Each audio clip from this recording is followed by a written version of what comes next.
What's happening, party people? This is your daily morning motivational message. It is Thriving Thursday. We do motivation every day because you have to do it every day in order for it to have a true impact, a true transformational portal to your greater success. You got to do it every day. Motivation's like taking a bath. It's like your personal hygiene. You can't just do it once or twice. You have to do it consistently as a part of your daily method of operation. And that's what I want you to really understand. Motivation gets a bad name. I used to not like people calling me a motivational speaker, even though I was getting paid thousands of dollars an hour for 1 hour to come and speak motivationally into large groups. And I was like, don't call me a motivational speaker. Well, because I fell into the trap of like, oh, I'm not that. I'm so much more. I'm a thought leader. Which I am, but motivation's very important. And it's how you use it, okay? It's the understanding that it has to be implemented every single day, even throughout the day, moments from moment to moment at times, in order for it to be effective. So I got a question for you. What's next? What's next? When you're moving through this incredible journey of life, you have to understand that success is a moving target. And so when you achieve something, then the question is, what's next? And I think sometimes people get confused. They think, well, why can't you just enjoy your success? Why can't you just be content with what you have? I'm not talking to you. If that's your mindset, if you're looking for comfort and content and, kicking your heels back and reveling in all that you've done, I ain't talking to you. I'm talking to those of you that are committed to growth. I'm talking to those of you that believe in constant, never-ending improvement. I'm talking to those of you that really understand that as long as you're here and you're breathing and you're occupying space on the planet, you have a responsibility, a duty, an obligation to bring value to every day that you show up, to every conversation that you have, to every interaction, every relationship, any dynamic of contribution that you can have a value add, then you need to do that. So that's who I'm talking to. And one of the biggest mistakes I have made, and one of the greatest lessons I have learned, is it's very important to always have that question, what's next? I ran 6 miles under an hour. What's next? 6.5 miles under an hour. I did my personal best of 310 pounds on the bench press. What's next? 320 pounds. I made a total of 157 phone calls today. What's next? 160 phone calls tomorrow. I was able to generate $50,000 in cash flow this month. What's next? $58,000 by the end of the second quarter.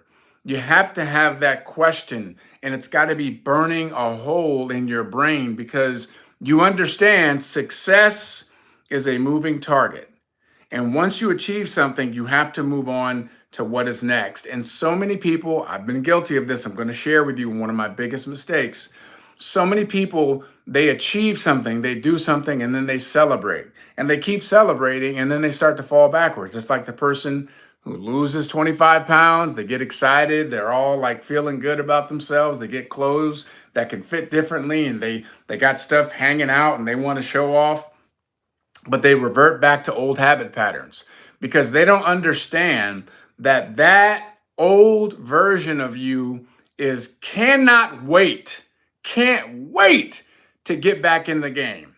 They're just sitting there waiting for you to sleep. They're waiting for you to take your eyes off the goal. They're waiting for you to get comfortable, to get content, so they can start wreaking havoc in your life all over again. This is one of the reasons why you encounter people all the time, and they will tell you, Ed, I have lost 20 pounds on 10 different occasions. I keep losing the same 20 pounds over and over again because I lose the weight and then I fall back. I lose the weight. I fall back, I gain more weight, I lose that.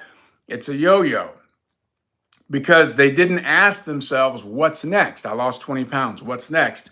A supreme physical fitness regimen. What's next? I'm going to do CrossFit. What's next? I'm going to run a 5K. What's next? I'm going to heighten the elements of health and well-being in my diet. And so one of the biggest mistakes I made, I had these ginormous goals. I've always been a big goal-oriented individual. And so my first goal, big goal, was in this little town of Cleveland, Ohio. I said, man, I'm gonna go work and be a full-time working actor in New York. Didn't know how I was gonna do it, but it was a big goal. I was committed to it. And I can tell you the story about that another time, but I ended up doing Shakespeare on Broadway, remembering vividly commuting from Brooklyn, New York to Manhattan and realizing this is my job. I get to go to work on 46th Street in Times Square every night. Thousands of people are coming out to see me. Well, of course, there's a whole cast, but I was in the cast, so they coming to see me. So, like, I was like, big dream goal, done. And then doing incredible work, incredible plays, literally working with August Wilson. Like, he's there, I'm sitting next to him, he's telling me stories, I'm working on his plays, I'm starring in his plays. The great August Wilson, the only brother that has a Broadway theater named after him. You understand? Like, I have big goals. I've always been big goal oriented. I'm doing movies with the very actors and directors that I admired. Spike Lee, Denzel Washington, Jodie Foster, Susan Sarandon, Ray Fiennes, Bob Balaban, the great Bob Balaban, great director. Like, I'm living my biggest goals and dreams.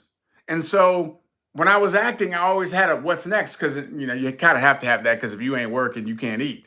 So that was kind of built in, right? The what's next was built in because in my career as an actor, you had to figure out what's your next gig. You had to always be hustling, because if you're not working, you won't eat. I moved into the speaking world, and then I had a goal, I had a dream. I just want to be a great speaker. I never had a goal or a dream of earning a certain amount or speaking before a certain number of people. I never had that. I really didn't. I just wanted to be great at what I did. And guess what? Guess what? In a short period of time, I became a world-renowned speaker. I was flown around the world, 24 countries, speaking to literally hundreds of thousands of people. I remember vividly speaking to a room where there were over 22,000 people, and I'm the keynote. Do you understand? Like, that's a big goal, big dream. Realized I didn't have a what's next. I started doing business, and it was just happenstance because I was surrounded by other entrepreneurs and big thinkers. And so I fell into this. I liked the conversation. I liked the idea of learning a skill where I could serve other people. And so I started to learn sales. I started to learn how to build sales teams.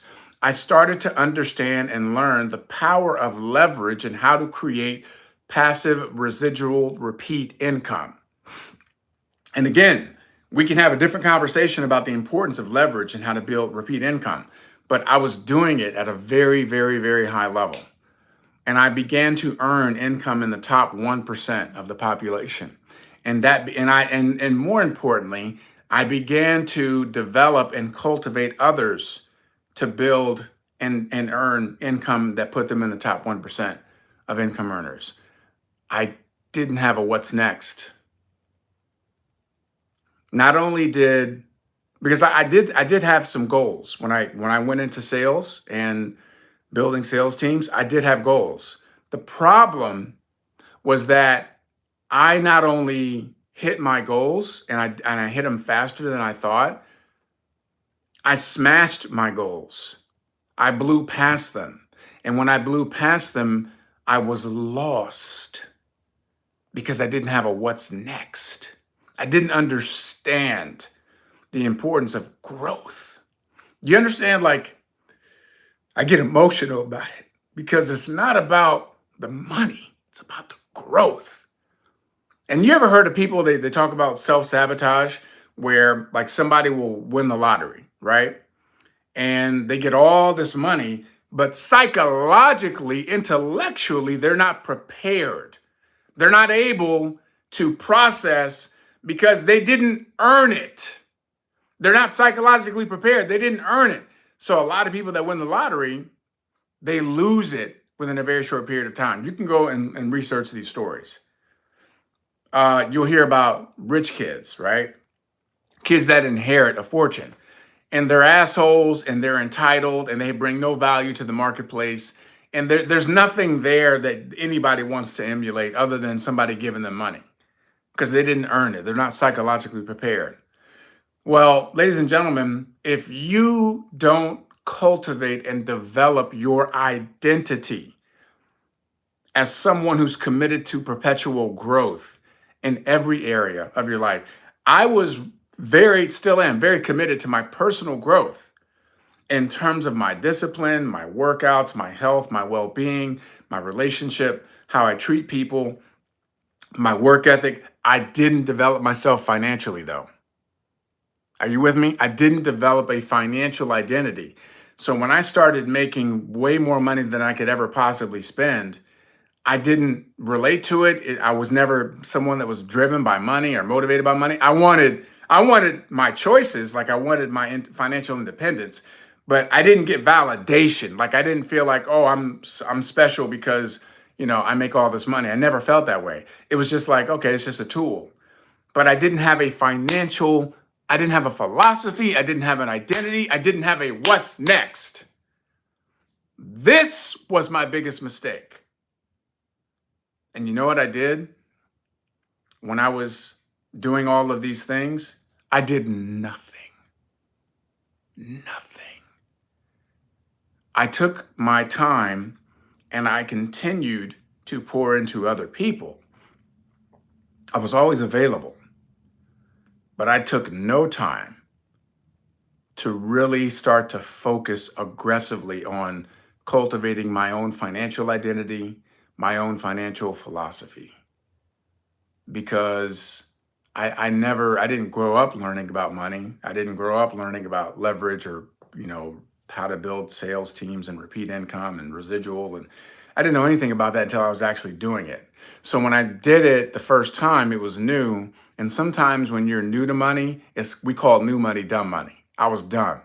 I was new money, but dumb money. So when you hear about people that they make fortunes, they lose it, and then they make it back, but they make it back tenfold, that's my story. Because I didn't have a what's next. Ask me what's next when it comes to my discipline and fitness. Ask me what's next when it comes to my personal growth, my spiritual walk. Ask me what's next when it comes to the relationships that I cultivate, the network that I'm building, the impact that I have. Ask me what's next when it comes to my ability to connect and communicate as a world renowned international speaker. I've always had a what's next with that. I didn't have it regarding my financial identity, my financial growth, my constant never ending improvement in my financial lane. We have these lanes in our lives, right? Our health and our fitness, our spiritual walk, our relationships, our family, our career, our professions, and then we have our financial. And this is why the average American's making $5,000 a month.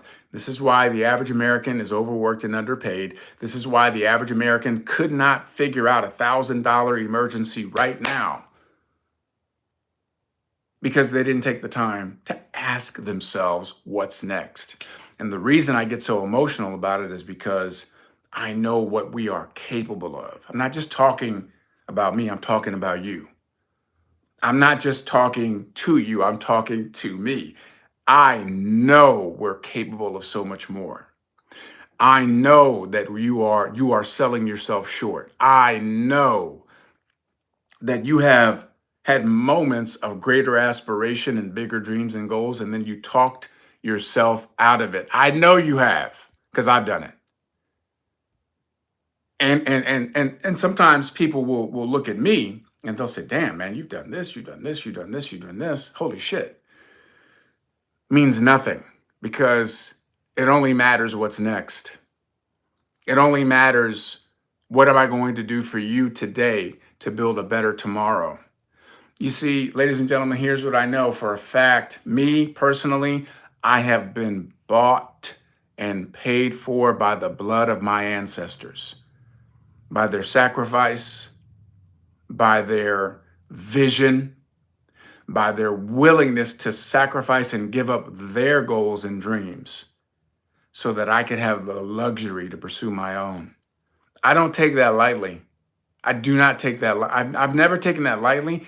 I just didn't always know how to go about maximizing my talent, my gifting, my contribution. I know now.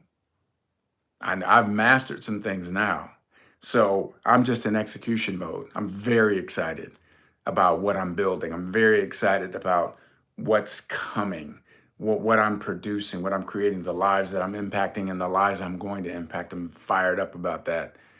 I cannot wait to have a conversation a year from today. Cannot wait to see and meet the version of myself 2 years from today. Fired up. But I do not take it for granted that many of those who came before me, they sacrificed their lives so that I could have a say in my own. They didn't bother having any goal or dream more than just surviving long enough so that my lineage could be here. I'm talking about people who were lynched simply for holding their head high, who were lynched for walking with a pep in their step, who were lynched because they had self-esteem and self-worth and a self-image that was high, that was living up to what God had created them to be. People who were lynched for being successful, for building a successful business. Their businesses were burned down to the ground. Black Wall Street, Tulsa, Oklahoma, look it up, the Tulsa riots. I'm talking about people who gave everything up so that I could have the privilege and the opportunity to make good. And I am, and I will, and I certainly hope that you will too. Live your dream, live your goals, and keep asking yourself, what's next? If you got some value out of this, please like and subscribe. Go ahead and pass this message on, because it is a blessing to be a blessing. Have an awesome day.